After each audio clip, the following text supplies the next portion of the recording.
After being reborn 1987, I decided this time to avoid every single encounter with Ethan Gray. When he said he wouldn't come home for the holidays, I packed my bags and returned to the village alone. When he helped Olivia Lane rent a house next door, I moved out. When he decided to stay on as a lecturer at the university, I applied to a technical university in the Northwest. In my previous life, even when I was old, even our children urged me to divorce him, just so that, after I passed away, he and his so-called soulmate could be buried together. As I held the acceptance letter in my hand, I nearly cried. No one knew I had been reborn. At the last moment, I changed my college application to the Northwest Technical University. Even my teacher was surprised. "Didn't you say your fiancé was staying at the university? How will he wait for you if you go so far away for school?" When Ethan Gray's name came up, the image of his tall and confident figure as a young man appeared in my mind. Everyone thought I was reaching too high. Ethan was ambitious and good-looking, while I was only able to stand beside him because of our childhood betrothal. I smiled and confidently replied to my teacher, "Nowadays, people believe in free love. That childhood engagement of ours is just an outdated relic of feudal traditions." Perhaps the teacher didn't expect me to be so self-aware. She patted my shoulder, her gaze full of approval.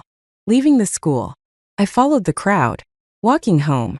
In my previous life, I didn't even go to college. Few days later, Ethan and I got married, and soon after, I had a child. My education ended there. Not long after staying at the university, Ethan moved to work elsewhere. From then on, we lived separate lives. His career soared, and wherever he went, Olivia Lane from the cultural troupe would follow with her daughter. Meanwhile, I was confined to my small corner of the world, caring for his aging parents, raising our children, and watching them grow more distant from me as they grew older. Step by step, they gravitated toward Ethan. I didn't even know my son eventually married Olivia's daughter until after the wedding had taken place. I only found out when an old friend showed me photos of the ceremony. In one picture, Ethan and Olivia stood beside the bride and groom, smiling tenderly as they offered tea. My son repeatedly urged me to divorce Ethan. "Mom, Dad has suffered his whole life. If it weren't for you, he'd have been with my mother-in-law long ago. Mom, you and Dad are incompatible in every way. Why can't you just let him go?" Even my daughter-in-law refused to meet me. But what could I do? I wasn't willing to let go. I wasn't willing to accept it. When Ethan's parents were bedridden, I cared for them day and night, while he was out enjoying life with Olivia.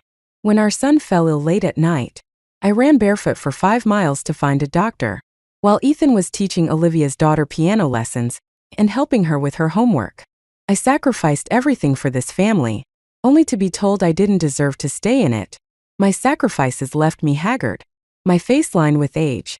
Even if I had to drag them down with me, I wouldn't let go. Not in this life. As for what happens after my death, I won't care anymore. I won't have the strength to. I finally died after my son's last attempt to persuade me to divorce. He had been reading for a long time, but when I remained silent, he stormed out in frustration. He didn't know that as soon as the door closed, my heart attack began. I called out to him, but he didn't turn back. Instead, he slammed the door shut with all his strength. That moment, I regretted everything. Why did I have him? Why did I sacrifice so much because of him? I had wasted my entire life. But luckily, I was reborn. I returned to the time before I married Ethan Gray. Everything could still be changed. When I got home, I hid the acceptance letter carefully and started cooking. This house, a 2-bedroom unit with a living room, was provided by Ethan's workplace. While waiting for the food to cook, I found the date on the calendar in the living room for when I would report to the university next month. I circled it with a red pen. I stared at the circled date with longing. It wouldn't be long now. Soon, I would finally be free. Just as the food was ready, Ethan came home. As expected, Olivia Lane and her daughter followed behind him. "I'm so sorry to intrude again, sister-in-law," Olivia said politely, though there was a certain charm in her tone. She had pale skin, an oval face, and a red coat that added a hint of elegance to her presence. Her daughter, already familiar with this routine, cheered upon seeing the prepared meal and quickly served 3 bowls of rice.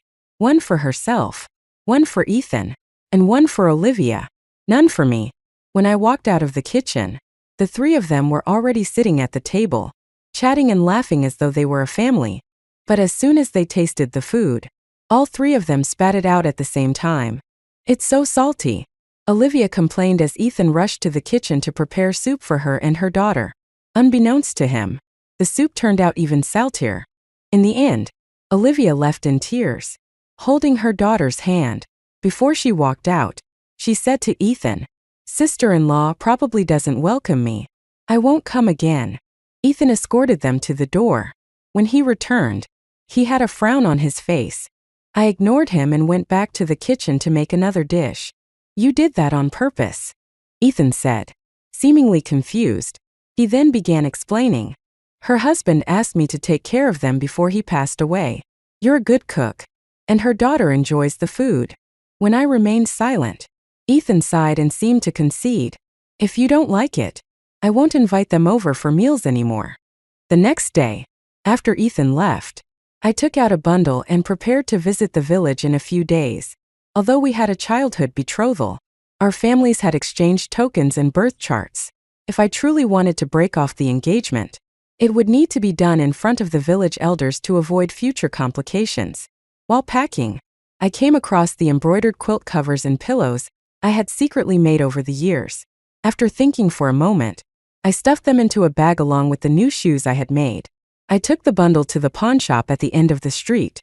The items I had spent years embroidering fetched me $30. Although it wasn't much, it was enough to cover some living expenses when I started university. Back home, I marked a big X on today's date on the calendar. Just 20 more days. In 20 days, I could leave this place and begin my new life. Ethan came home very late that evening. The dinner I had prepared was left untouched. "I already ate at school," Ethan said casually, as though offering an explanation. But the faint scent of white tea perfume lingering on him told me otherwise. He might have eaten, but it was undoubtedly with Olivia Lane and her daughter, knowing I would have cooked for him at home. He chose to eat with them outside before returning. I quietly gathered the dishes and utensils, put them away, and went back to my room. My room was still filled with my old high school books and exam papers. The small space couldn't hold everything, so many of the books had been moved to the living room. I tied up the books in my room with rope, planning to clear the ones in the living room the next day when Ethan went out. Since I was leaving, it didn't feel right for me to leave anything behind. As I was packing, I heard a knock at the door. I knew it was Ethan. He was always polite to me, never stepping into my room without my permission. "What is it?" I asked, not wanting him to see me packing. There was silence outside for a moment before he finally said, "I'm writing the marriage report. How about setting the wedding date for the 9th of next month?" The 9th of next month. That was the exact day we were married in my previous life. I glanced at the bundle I had just tied up and replied calmly, "Marriage is a big decision. I'll go back to the village tomorrow to discuss it." There was another long silence outside before I heard his footsteps retreating. I let out a breath and leaned against the headboard. In truth, with his current standing, Ethan didn't need to inform my family to submit a marriage report. After my parents passed away when I was young, his family took me in because of our childhood betrothal. To everyone else, I was already considered part of the Gray family. The report was just a formality. Ethan was good-looking, had a stable job, and treated me well. Anyone could see that my heart was already his. I owed the Gray family, but I had spent my previous life repaying that debt. I owed them nothing anymore. In this life, I would choose my own path, a path without Ethan Gray. The next morning, I was surprised to find that Ethan had made breakfast, fried eggs and ate treasure porridge, my favorites. In the 3 years I'd been living here, he had rarely done such things. I sat down quietly. The only sounds at the table were the occasional clinking of the spoon against the bowl. "I'll take some time off and go back with you," Ethan suddenly said, breaking the silence. Startled, I instinctively shook my head. "I can drive you. It's not safe for you to travel alone," he added, frowning slightly as he looked at me. I was about to find an excuse to refuse when a little girl ran in from outside. "Godfather," she exclaimed, her hair tied up in two pink butterfly ribbons as she threw herself into Ethan's arms. "Nina, why are you here? Where's your mom?" Ethan asked, glancing toward the door instinctively. Nina carefully lifted her head from Ethan's embrace and glanced at me timidly. "Mom said Auntie doesn't like her, so she didn't dare come." I quietly watched this little girl. In my previous life, she had become my daughter-in-law after marrying my son, but I had never met her in person. At just 3 years old, she already looked like a budding beauty. Even though she was 4 years older than my son still treated Olivia Lane and her daughter as if they were goddesses. Naturally, Ethan Gray quickly followed after Nina, saying that Olivia seemed unwell. Without leaving me a single word, he grabbed the child and hurried out the door. I sneered. Well, this worked out perfectly. I didn't need to come up with an excuse to travel back to the village alone anymore. Taking a pen, I stood in front of the calendar again and marked a big red X over today's date. 19 days left. I quickly finished packing the books in my room and brought out all my notes, textbooks, and exam papers from the living room. After bundling everything together, I sold it all and walked away with $13 in hand, ready to return to the village. Today's trip back was to formally break off my engagement with Ethan Gray. The Grays had treated me well, but convincing them to end the engagement wouldn't be too difficult. All I had to do was tell them that Ethan was on the verge of great success, and I wasn't a suitable match for him anymore. The village courtyard was quiet and somber. A small bonfire burned in the yard, with mosquitoes buzzing around the flames. I sat by the mud wall, pressing down tobacco leaves with a wooden board and slicing them finely with a hatchet. Ethan's parents sat silently on the doorstep. After a long pause, they sighed deeply and began trying to persuade me. "Emily," his father began, "even if there's someone else in his life, you and he have an engagement. If he dares not to marry you, I'll deal with him myself. Your parents entrusted you to us before they passed away. How could we let you suffer?" I didn't respond, remaining quiet as they spoke. When they realized I wouldn't budge, they exchanged a helpless glance. Finally, they said, "Why are you so stubborn? Fine, let's go find the village chief." I followed them silently. The village chief prepared a document to dissolve the engagement. The tokens exchanged during the betrothal were returned in front of several elderly witnesses. As we walked back home, I felt a sense of relief. I knew Ethan's parents only wanted what was best for me. By all accounts, Ethan Gray was the ideal son-in-law. Handsome, successful, and well-regarded. Even his own parents couldn't understand why I was so insistent on breaking off the engagement. But I couldn't explain. I couldn't tell them how bitter my previous life had been, or that even the son I'd raised with love was actually Olivia's child, given to me only to complete their perfect family. Meanwhile, I'd spent my life utterly alone. The engagement was officially canceled. Ethan's father told me that I would always be like a daughter to their family. I didn't tell them about my plans to attend college in the Northwest, but I stayed with them for 2 weeks before leaving. When I was ready to go, Ethan's father walked me all the way to the village entrance, reminding me to always think of this place as home and to come back and visit often. At the bus station in town, I discovered they had secretly given me $200. Tears streamed down my face. When I returned home, the first thing I did was mark 15 more red X's on the calendar. 4 days left. Just 4 days until I could leave. I was carrying my luggage to my room when I heard the door open. Ethan had just come home from work, with Olivia and Nina following closely behind. "You're back," Ethan said, looking surprised to see me. Olivia gave me a polite nod, then, as if it were the most natural thing in the world, turned and walked into my room. I hadn't even noticed her intention before she shut the door behind her. She had taken the liberty to move my belongings, scattering them around the living room. I turned to Ethan, who hesitated before explaining. "Oh, Snow Pavilion had a leaky roof after the rain a few days ago, so they'll be staying here temporarily. I saw you weren't home, and there wasn't much in your room, so I let them use it for now." "So, you thought it was fine to clear out my things and let someone else live in my room without asking me?" I asked coldly. Ethan paused, clearly at a loss for words. Then he added, "Right. Just move your things into my room for now. For now, just stay in my room with me," Ethan said as he opened the door to his bedroom. "By the way, Where are all the books from your room? Why do you have so few things left? I glanced at the small bundle he casually placed on the bedside table, pressing my lips together. Well, after all, this was his house. Whatever he did wasn't really my concern. I don't need them anymore. I replied calmly. The college entrance exams are over, and keeping the books doesn't serve any purpose. So I sold them. Ethan frowned. Even if the exams are over, those books might still be useful in the future. Why sell them? I didn't respond. Seeing my silence, he shifted the topic. So, what did my parents say? He asked, taking the bundle from my hands. I paused for a moment. I consulted someone, and they said the date isn't ideal. We'll have to pick another time. I replied. This was the excuse I had agreed on with his parents to delay the engagement. By the time I left, I planned to explain everything to him.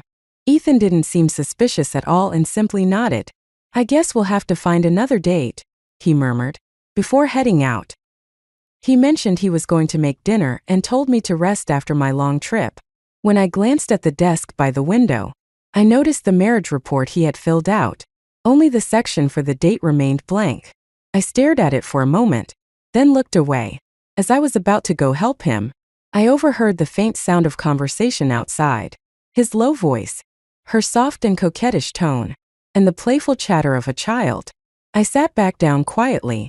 In truth, since our engagement had been officially dissolved, it was no longer appropriate for me to stay here, let alone share a room with him. But with only 4 days left before my departure, it wasn't practical to try and rent a place elsewhere. I decided that after dinner, I would sleep on the floor in the living room. Having spent the entire day traveling, I had intended to go to bed early, but Olivia, full of energy, began practicing dance routines in the living room, dressed in a flowing white dress. She even brought out a mat to stretch her legs. To make matters worse, Nina kept running in and out of Ethan's room, occasionally using his bed as a trampoline. Unable to take it anymore, I grabbed a basin and made an excuse to go fetch water. Once outside, I took a deep breath to calm myself. Emily, you're back? I thought you went to visit your in-laws, called Mrs. Hua, the neighbor from next door, as she walked over with her own basin. I did, but I just got back today, I replied. Mrs. Hua's husband worked as an accountant at the local mining company, and their family lived comfortably. She often shared treats like fried dumplings with me, and we got along well. She seemed to want to say something but hesitated, glancing behind me before pulling me a few steps closer to the well. When we reached the well, she tapped my forehead firmly with a look of frustration. You're so foolish, she said, exasperated. Do you know what kind of person she is? Even after her husband's death, she flaunts herself everywhere. And you? You bring her into your home. Emily, are you out of your mind? She shook her head and clicked her tongue. You're Ethan? He's the kind of man everyone wants. He's like fresh baked bread, so tempting that even flies want a piece. And yet you let someone like that into your house? Have you lost your senses? Mrs. Hua's words were long-winded and filled with a mixture of concern and frustration. It was only then that I realized Ethan had told others it was my idea to bring Olivia Lane and her daughter back here. He claimed that I felt sorry for them, widowed and alone, and suggested he bring them to stay at our home after their house had been damaged. I laughed mockingly. Ethan was clearly just trying to avoid public criticism and used me as a shield. But since I was leaving soon, I didn't want to get into an argument about it now. I simply smiled and said nothing. On my way back, Mrs. Hua repeatedly urged me to kick such troublemakers out of the house as soon as possible, worried that I might feel too embarrassed. She even offered to help if needed. I knew she partly wanted to watch the drama unfold, but her intentions weren't entirely bad. When I returned home, the living room was empty. I grabbed some clothes and went to the bathroom, only to find many unfamiliar women's items scattered around. My own toiletries, including my jar of scented soap and towels, had been stuffed into a corner basin next to the trash can. In their place were 2 towels, one large and one small, as well as shampoo, hairbands, and other items. Oh, sister-in-law, Nina needs to use the bathroom. Could you step aside for a moment? I felt a deliberate shove as someone brushed past me, causing my head to knock against the door frame. Olivia had already stepped inside. holding Nina as she helped the child relieve herself. When she finished, Olivia glanced back at me standing by the door and said in a soft voice, "Sister-in-law, could you please move? You're blocking the way." Though her voice was gentle, the smug and disdainful glint in her eyes was unmistakable. But I didn't budge. "Apologize," I said calmly. Olivia froze, seemingly surprised by my response. She hadn't expected me to stand my ground, but she had a clever daughter. Sensing the tension, Nina suddenly charged at me, shoving me forcefully and bursting into tears. "You're bad. You're bad. You're bullying my mom," she cried loudly. Ethan came rushing out of his room, alarmed by the commotion. "What's going on? What happened?" he asked, immediately scooping Nina into his arms. With tears welling up, Olivia said softly, "It's my fault. Nina needed to go urgently, and I asked sister-in-law to let us use the bathroom. That's all." Ethan looked at me disapprovingly but said nothing in front of Olivia. Instead, he gently comforted Nina. "Don't cry. Don't cry. How about we ask Auntie to apologize to you?" "Okay." When Nina continued crying, he carried her back to the room, saying he'd get her some candy.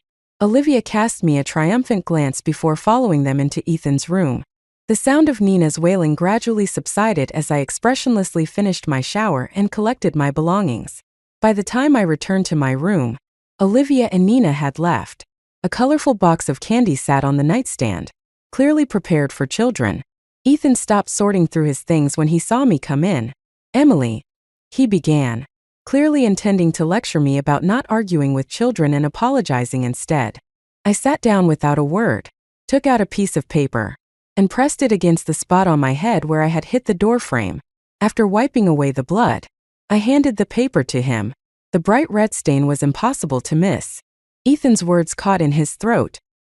His face turned an alternating shade of pale and flushed, visibly embarrassed and at a loss for words. "I'll sleep in the living room tonight," I said as I grabbed some bedding and opened the door. "Wait," Ethan said, pulling me back. "There's no need to sleep outside. You can stay in the room." He thought I was upset about what had happened earlier inside, gently tugging me back inside. "Nina is just a child, and Olivia didn't mean any harm. You're an adult. Don't stoop to a child's level. Guests are guests. I know you don't like Olivia, but she's had a hard life. Don't be petty," Ethan said. I let out a cold laugh. "So, you brought her here and told everyone it was my idea?" Ethan's breathing hitched. He opened his mouth to speak but couldn't form a single word. I smiled. See, no matter how self-righteous his words sounded, the selfishness and ugliness of his actions were impossible to hide. Out of respect for his parents, I didn't want to ruin his career, but this was as far as I could go. That night, Ethan slept on a makeshift bed in the living room. The next morning, I got up early and packed all my belongings. My plan was to find a hotel nearby and return later to pick up the rest of my things. When I opened the door, I saw Ethan had already prepared breakfast. Nina spotted me and huffed loudly, dragging the breakfast plates closer to herself and Olivia. Ethan came out of the kitchen holding a plate of fried eggs. Seeing me, he smiled awkwardly. "You're up. Come. I made fried eggs," he said, glancing at Nina and Olivia's plates. His smile faltered. "Nina, be a good girl and share with Auntie." "Okay." I ignored them and walked straight out of the house. The only hotel nearby was just a street away. I rented the cheapest room, 3 days for $21. After paying the rent and deposit, I stopped by a breakfast stall to buy some steamed buns and fried dough sticks. When I returned home, I found my neatly packed bundle had been opened. My belongings were scattered all over the room. My acceptance letter was in Nina's hands. She had torn it open and was using it to make paper airplanes. A buzzing sound filled my head as I rushed forward. "What are you doing?" I snatched the letter from her hands. Startled, Nina fell off the table, landing with a loud thud. Her cries were deafening, summoning Olivia from the other room. "What are you doing? How dare you bully Nina?" Olivia shouted, pushing me aside and scooping up the child.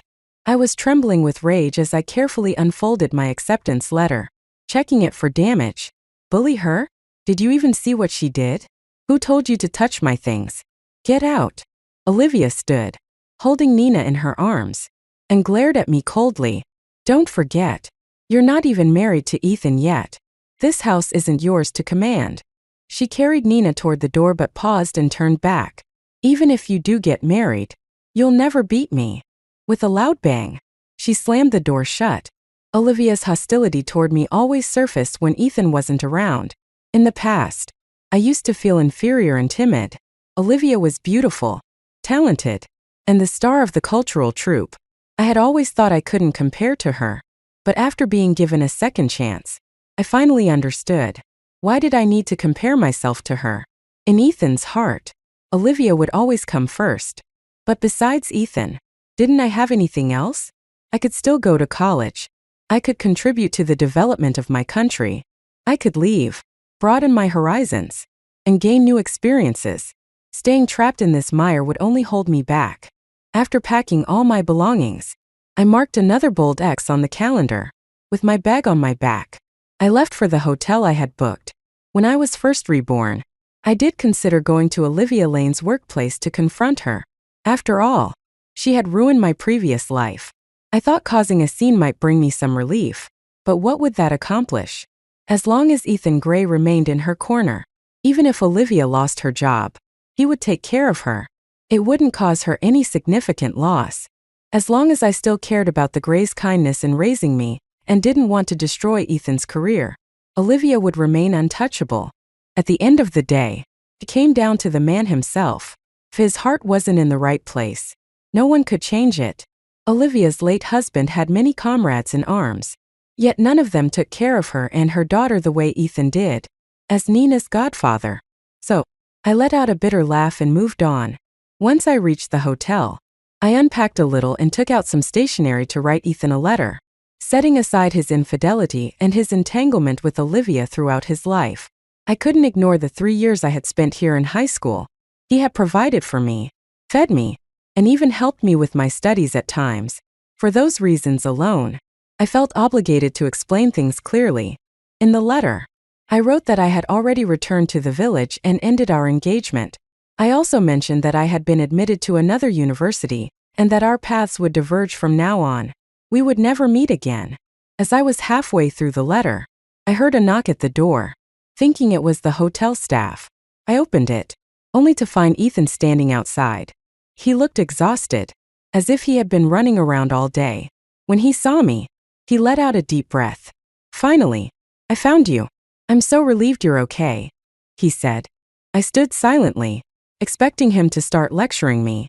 Instead, he said, "All right, don't be mad anymore. Come back home with me." He stepped inside uninvited and began gathering my belongings.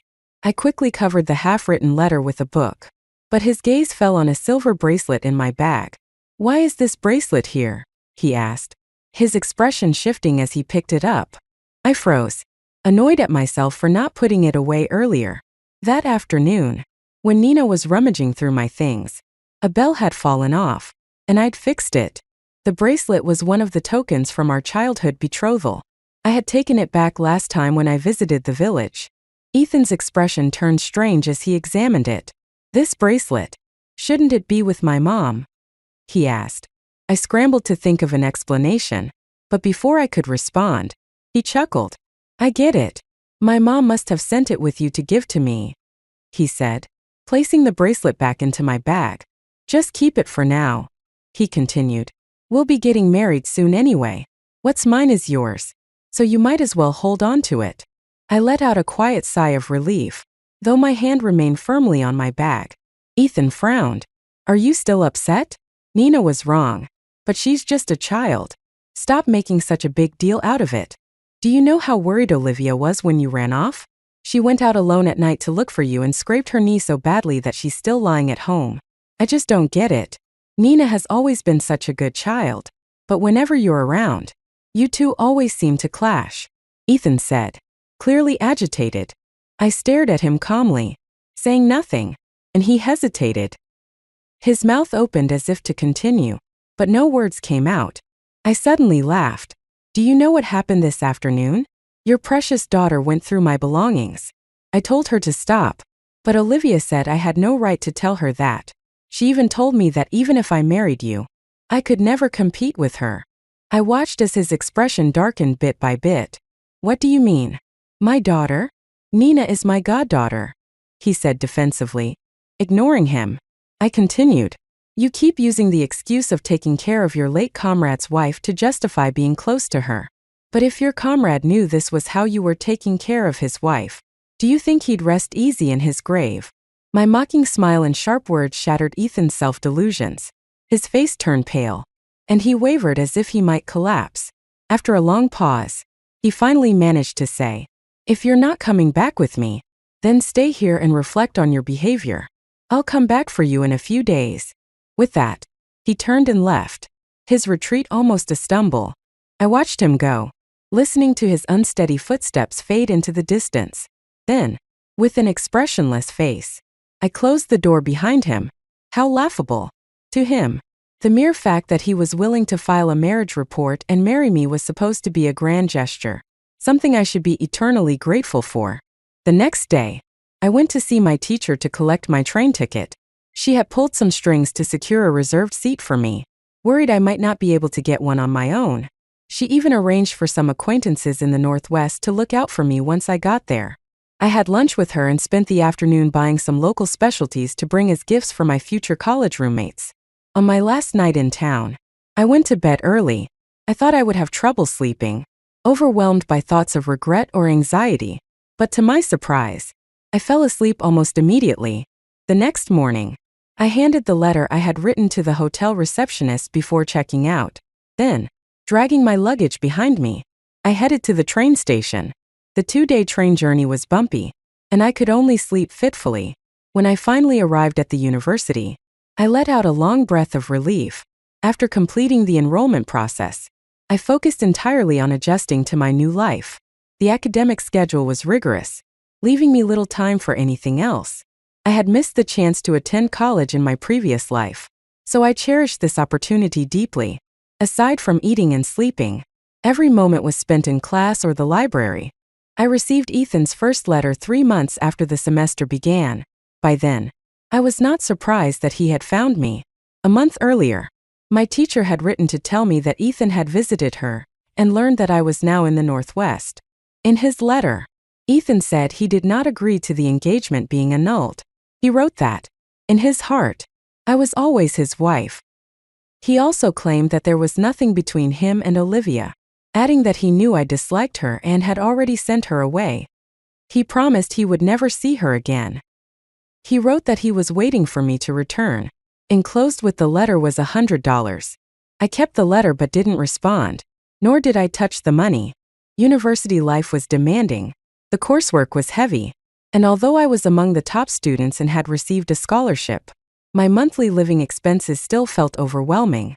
I considered finding a part-time job to help ease the burden. When my teacher learned of my plan, she scolded me and began sending me $50 every month. In her letter, she explicitly stated that the money was a loan. At the end of the letter, she added a rare playful note. Don't worry, your teacher's husband knows about this and fully supports it. For some reason, tears suddenly streamed down my face. In my previous life, no matter how difficult things became, through anger, hatred, and regret, I never cried. This time, I was determined to be the same. Yet at that moment, the tears flowed freely. I cried my heart out, even startling my roommates, who rushed to comfort me. After that cathartic moment, I worked even harder. Ethan's letters arrived like clockwork, one every month, always accompanied by $100. In the last month of the semester, he wrote that he knew I wouldn't want to return, but he asked me to wait for him. He would come to spend the new year with me. But Ethan never came, and the letters stopped altogether. Later, I learned from my teacher that Ethan had married Olivia Lane. In her letter, my teacher explained the situation. The news had caused a scandal. Ethan had initially applied for a transfer to be near me, but someone reported him for inappropriate relationships. Probably the mistress, she guessed, afraid the scumbag would actually leave her to chase after you now that you were gone. Since I had already left, the authorities couldn't find anyone to confirm the claims. The matter was quietly resolved, but Olivia lost her job because of it. Left with no other options, Ethan married her. My teacher concluded the letter with a heartfelt comment. At this moment, I feel incredibly fortunate for you. You're one of the lucky ones. I knew she was right. I was fortunate to have been reborn. Fortunate to have avoided the quagmire of my past life. The next time I received a letter from Ethan was a year later. The first sentence was, "I'm sorry." He went on to explain that the person who had reported him was, in fact, Olivia herself. When she learned about his transfer application, she begged him to stay, but he refused. In desperation, she took a gamble and succeeded. By orchestrating the scandal, she ensured that he would marry her. Ethan's letter also mentioned that he had finally understood what the dates circled on the calendar in the living room had meant. He had always thought they marked my anticipation of our wedding. I smiled, then burned all of his letters. As for the money he had sent, I forwarded all of it to my teacher, asking her to distribute it as she saw fit. 2 years later, before I graduated, I joined the country's Project 201 initiative. I dedicated my life to serving my nation, leaving behind all thoughts of return. Ethan, I shut myself away for 3 whole days. I knew I was truly at fault. I was wrong for letting my heart waver as I waited for Emily to grow up. Each time I helped Olivia Lane, my feelings seemed to drift further away from where they should have been. Olivia's kindness and understanding, Nina's cheerful and lovable nature, they blinded me to the fact that I already had a fiancé. I ended up doing things that made me feel ashamed of myself. After 3 days of reflection, I realized one thing with absolute clarity. I couldn't live without Emily. I went to the hotel where she had been staying, but it was too late. She was gone. She had left me behind. I asked everyone I could, but no one knew where she had gone. It wasn't until I spoke with her teacher that I learned she had gone to the Northwest. My world crumbled. I thought of the silver bracelet I had seen in her bag, the one that shouldn't have been there, and rushed back home. But when I arrived, I was told that she had already annulled our engagement. Devastated, I returned to the house where we had lived together for 3 years. That night, I drank too much. Olivia slipped into my room. Later, when she saw my transfer application, she caused a scene. Her outburst cost her her job. Her family came to confront me, and I had no choice but to marry her. But after that, my friends began to distance themselves from me. One by one, I wrote letters to Emily, but she never replied. It was as though she had vanished from my world entirely after leaving. After my marriage to Olivia, she became overly possessive, constantly watching me and creating conflict over the smallest things. My parents didn't like her, and would often compare her unfavorably to Emily. Olivia changed. She became hysterical, paranoid, and unstable. Several times, I had opportunities to transfer, but every time, she caused such a fuss that the plans fell through. Each time, she accused me of wanting to abandon her so I could go back to my former fiancé. I could only smile bitterly to myself. Emily would probably feel nothing but disgust if she saw me now. Olivia kept such a tight grip on me. Yet in Emily's eyes, I was nothing. As time went on, I watched my friends climb the ranks in their careers while I remained stuck in place. Olivia began to berate me, calling me useless. She even wanted to have another child. But no matter how hard we tried, she couldn't get pregnant. In the end, we only had Nina. When Nina grew up, she got married and had children of her own. But her husband turned out to be a violent, cheating gambler. Olivia cried every day because of Nina's marital troubles. Yet when Nina wanted a divorce, Olivia vehemently opposed it. After every argument Nina had with her husband, Olivia would take out her frustration on me, blaming me for being incompetent and for her regretting marrying me. Nina blamed me, too, saying it was my fault for not having a high enough position to support her. I had no words to defend myself. In the end, Nina couldn't escape her marriage.